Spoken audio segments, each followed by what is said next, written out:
Thanks for making us a part of your night. I'm Tim McGonigal. There are 2 new confirmed cases of coronavirus in Montana tonight. It brings the statewide total to 458. Both new cases are in Gallatin County. Meanwhile, almost 2 weeks after Governor Steve Bullock lifted a stay-at-home order and let people back into the public, today the governor has added additional guidelines to open even more businesses. If you're itching to go see a movie or get back into your local gym, it may be sooner than expected. Today, the governor announced additional Phase 1 guidelines to allow gyms, movie theaters, and museums to open beginning Friday, May 15th. Now, they can operate at a 50% capacity and with a whole slew of updated cleaning guidelines and rules. Well, for Great Falls students, a strange school year will maintain at least one tradition. High school seniors will get a revised graduation. The district will be holding ceremonies at the Four Seasons Arena for CMR, Great Falls High, and Paris Gibson Education Center students. It will be for students only. Parents and visitors will not be allowed in the arena. Each graduating senior was given a survey on what they'd like graduation to look like. School leaders gathered the answers and came up with the solution. It'd be quite a bit different than it has in the past, and certainly not the same. But you know, we had talked about just doing a virtual graduation where we do a production and stream that, and that wasn't real palatable to most of our students. And so trying to bring them together one last time in the same place was really what they asked of us. Again, only graduating seniors will be allowed in the arena for the ceremony. The CMR graduation will be Friday night, May 29th at 6:30. Paris Gibson students will graduate on the 30th at 10:30 in the morning, and Great Falls High ceremony will be that afternoon at 2. Principals are working on plans at each high school to honor graduates and their families in a way that is unique to each school culture. Helena schools are hoping to announce their alternative graduation plans on Tuesday. Well, help is on its way to small business owners, nonprofits, cooperatives, and individuals across the state. Applications for the federal aid opened online at 8 o'clock this morning. This first round of emergency grant funding comes from CARES Act money allocated to the state. Areas that will receive the $123 million include agriculture, public health, food banks, and business grants. Economic development leaders in Great Falls say business owners and individuals should embrace the opportunity, even if they've applied for other loans and grants. Businesses that are really looking to help with the payroll, to help with working capital, they should be applying for as much as possible. That is what we're telling all of our clients. Apply for as much as possible. Now, here are some items that you'll want to have on hand when you apply online: your tax ID number, proof of business registration, description of how the grant will be spent, and how COVID-19 has impacted business operations. For homeowners and renters applying for aid, Schalper says to have your bank account information on hand and some type of verification of job or income loss. We have a link to the application portal on our website. While many businesses struggle to make ends meet during coronavirus, one Great Falls Cafe's business is doing better than ever. MTN's Lindsay Hyatt met with the owner of Brian's Top Notch Cafe to discover his secret ingredient to success. Normally, around this time of year, cafe owner Brian Capan would be cashing in on concession routes, an economic driver during the spring and summer months. All my concession routes, I have probably 20 events I do a year. A lot of things are canceled. But coronavirus took his business another route. My daughters and ours, we just decided, we seen everybody else doing it, and we just decided to try it. And so every day we post our breakfast and our lunch on there, what we're going to have for each day, and we just get huge responses. Enough to nearly double his business. We've been up probably 80%, our business has, with to-go orders and pickup orders. Capan owes the increase in orders to social media and social distancing. And when the coronavirus hit, I started doing the Facebook page and started doing the takedown, takeout with my food every day on the internet, and people just went crazy over it. Before coronavirus, Brian's Top Notch Cafe was hardly even using their to-go services. But now they're going through anywhere between 125 to 500 to-go boxes in a single week. The seasoned cafe owner believes people are more inclined towards takeout, despite restaurants reopening. I just think they're getting used to doing takeout and delivery, and they feel more comfortable with getting their food to go and going home and eating it. Which is helpful for small-scale facilities like his. Well, we're open, but we're just limited capacity. But we've had very few people in here. It's been all go orders. Capan expects to-go orders will continue to pour in, because in stressful times like this, we all need a taste of comfort food. In Great Falls, Lindsay Hyatt, MTN News. Well, Wednesday was National School Nurse Day and the beginning of National Nurses Week. With the upheaval caused by coronavirus, school nurses are playing an important role in how Great Falls students are cared for. Great Falls Public Schools has child care centers open for children of essential workers. Members of GFPS nursing staff played a critical role in developing the logistics and keeping the center safe for kids and volunteers. A lot has changed on the job, but GFPS nurses like Mary Christians have stepped up to the challenge. This is definitely new territory. Being a school nurse, we have so many different jobs and facets that we fill, and so I feel like I was starting to get this role under my belt, and now this whole new world has opened up, and we've really had to adapt to that. I have always had a passion for children, for pediatrics and pediatric nursing, and being able to work with these students every day, day in and day out, is really a privilege. And in Great Falls, those child care centers are open from 6:45 a.m. to 6 p.m. Big Brothers Big Sisters of Helena and Great Falls will be holding their annual Wine Crush this year from the comfort of your own home. For COVID-19 public safety, the organization will hold an online auction and virtual event. Tickets include an hors d'oeuvre platter for two from some of Helena's chefs, 2 wine glasses, and wine-beer pairing suggestions that can be picked up or delivered. The online auction will run next week with daily Facebook live streams at 6 p.m. on Saturday, May 16th. And that's when they will live stream a virtual gala hosted by MTN meteorologist Curtis Grevenitz. New president and CEO Jesse Mayhew says times have been hard and youth mentoring services like Big Brothers Big Sisters are needed more than ever. We are doing everything that we can. We're being creative and adapting, and we have a strong community, and we're going to get through this together and make sure that important programs like Big Brothers Big Sisters survive and really, I think, thrive throughout this challenge. Mayhew added they're always in need of more bigs to mentor and make a real difference in a child's life. Well, at this time yesterday, we were in the midst of a spring storm with rain, storms, even some snow developing. Brandon Michaels joins us now with a recap of what the storm brought us.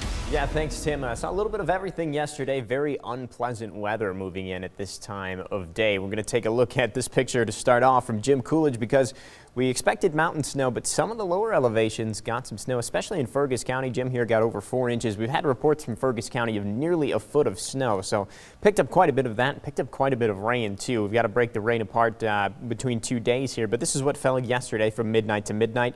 2/3 of an inch in Great Falls, about a 1/2 inch in Lewistown. Didn't really see too much in Helena, and then another 1/2 inch on top of that since midnight today in Great Falls, and over 3/4 of an inch in Lewistown. So that's where that heavier rain really set up, over 1.25 inches in places like Great Falls. And we're going to take a look at the radar loop from the past 24 hours here, and you can see that heavy rain was just sitting right over that area, and eventually we got into some of that snow as well. And the current Doppler just showing a couple showers here and there, but we do actually have a couple more chances for rain in the forecast, and we'll have more on those later in the show.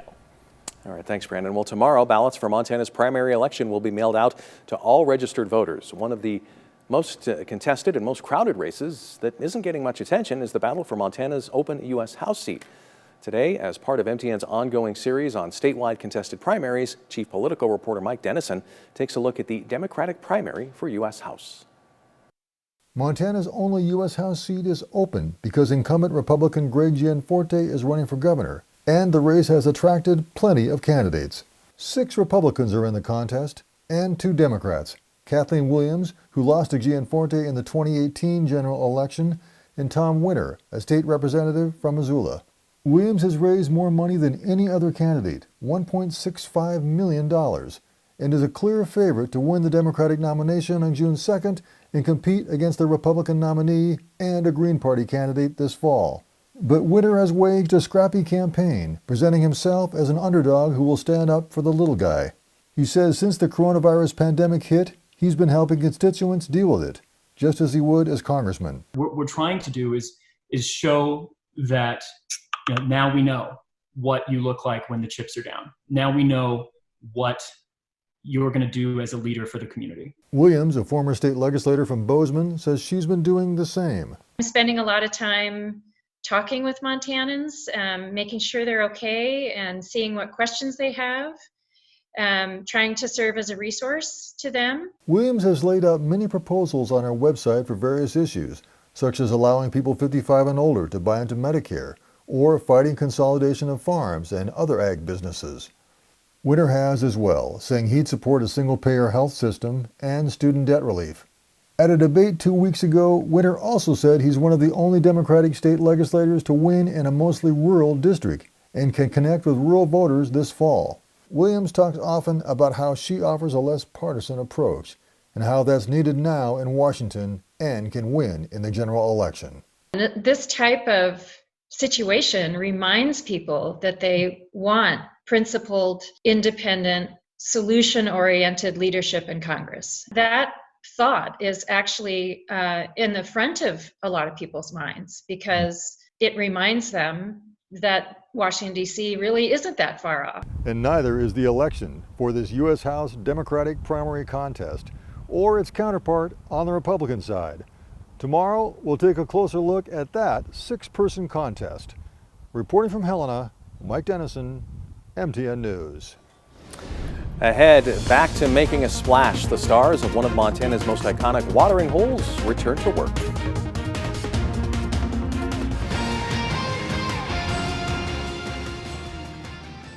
Powered by the Montana Television Network. The 5:30 news continues on Montana's news leader.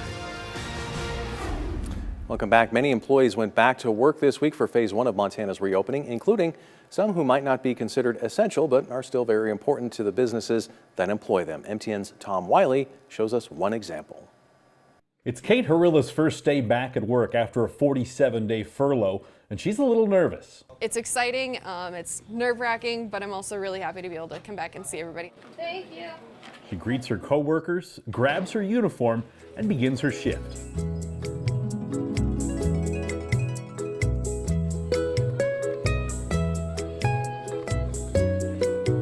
All of the mermaids are really happy to just be able to get back into the water, and being the first one here to greet all the patrons, I'm super proud, and I'm glad that Sandy picked me for it. Mermaids are back in the pool at the legendary O'Hare Motor Inn Sip and Dip Lounge, but that wasn't a sure thing earlier this week after some mixed messages from the Cascade County Health Department and the governor's office on what constitutes a public pool. One wanted us to be allowed to get back in the water, and then another one was just like, maybe not yet, and our boss kind of petitioned it. Said, we'll follow the rules, we'll put in all these guidelines. And when they did finally get the all clear, that paved the way for 6 mermaids to go back to work. Oh, my first reaction was number 1, yay! I think I put like 3 exclamation points and a happy face, and then it was just like, okay, so what are we doing? When are we getting back in? What's it gonna look like? But it's not business as usual quite yet. Capacity in the lounge is limited and bar seating is prohibited during the first phase of reopening. There's no complaints from Harilla and the rest of the Sip and Dip staff as they dive in to the new normal. So it'll be great to have full staff back, everybody just kind of back to normal. I know we gotta get there the right way, but I think when everybody's back and we're having a good time, it'll be worth it. Tom Wiley, MTN News. Mermaids are only one part of what makes the Sip and Dip famous. Management tells us Piano Pat is still on the sidelines. She will not be playing until we transition to phase 3. We are tracking a few more showers in the forecast for tomorrow, and then actually some nice sunshine as we head into the weekend. We'll have the forecast up next. Now, here's your Storm Tracker weather forecast with meteorologist Brandon Michaels. Well, unlike yesterday, at this time we are seeing some peaks of sunshine on the Opportunity Bank ICAM in Helena. A little bit of blue in the sky there.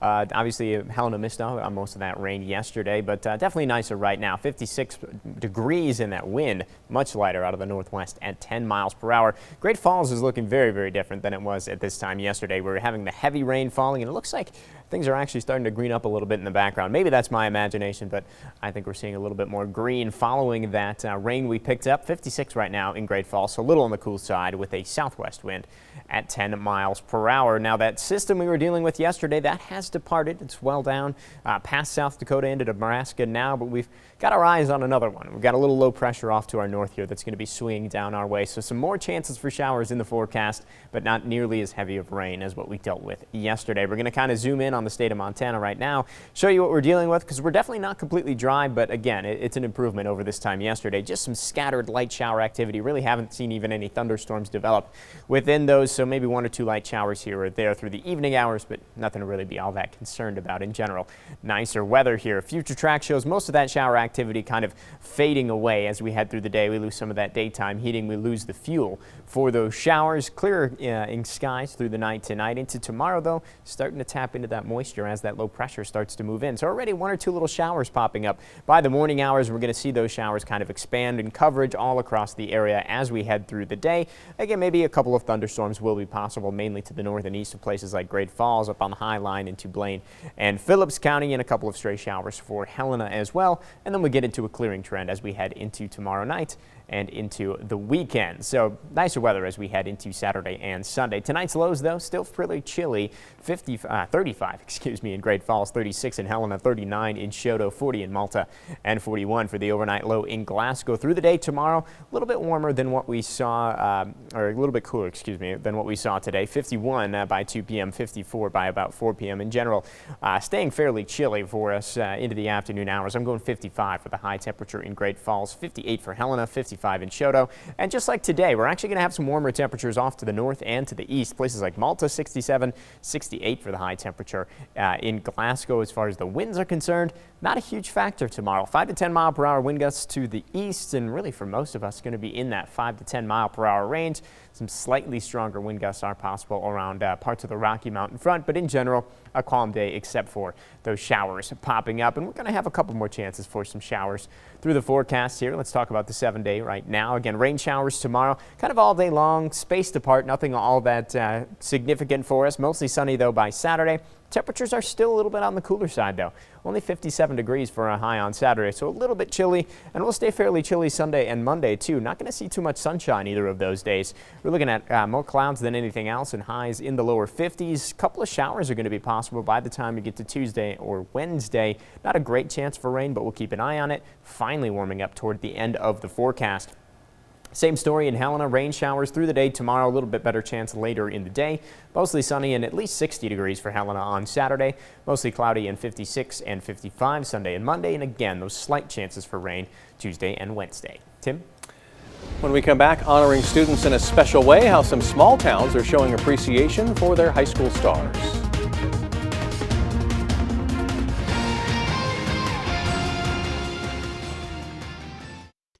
Powered by the Montana Television Network.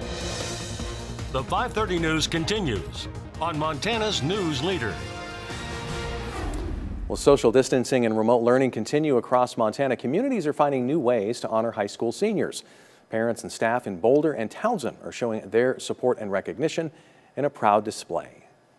I actually got a call from my teacher, Miss Marnick, and she just asked where in Clancy I kind of live, and I told her my address, and I asked her why, and she wouldn't tell me. The answer? To display signs that read, Home of a Jefferson High School Senior, Class of 2020, in each senior's yard. And for Jefferson, that meant 71 stops. Tim Norbeck had the idea of doing the signs. I was just the navigation specialist, and so I did plug in the addresses, and we just took off last Friday, and 10 hours and 170 miles, lots of laughs, lots of missed turns. It was a great day, just to see the smile on some of those faces, the parents and students alike. So that made it all worth it. A lot of unknown questions out there regarding them, but they are a special group, just like every group at Jefferson High School. And my heart goes out to them and their families, knowing that it's not easy, and they're great kids and a good class, and we do miss them.